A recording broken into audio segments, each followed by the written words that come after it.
பெரிய பெரிய சம்மட்டிகளை, பெரிய சைஸ் சுத்தியல்கள், பெரிய சம்மட்டிகளை வைத்திருக்கக்கூடிய 7 தேவதூதர்களை பார்க்கிறேன்.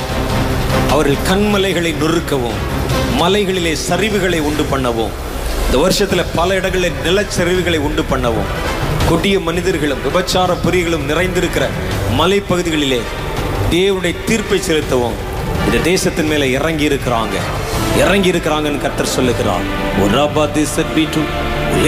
இவைகளுக்காக உத்தரவாதம் பண்ணுகிறோம். எழும்பி என் கோபம் ஆற்றப்படும்படிக்கு தங்களுடைய ஜெபத்தை திறந்து உத்தரவாதத்தை செலுத்தினால் நான் இந்த தேசத்திற்கு இறங்கி என் கோபத்தை விட்டு திரும்புவேன் என்று கர்த்தர் சொல்லுகிறார்.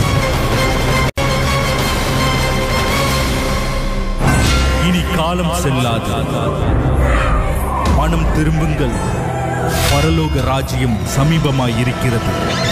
உங்கள் தேவனாகிய கர்த்தரை சந்திக்க ஆயத்தப்படுங்கள்.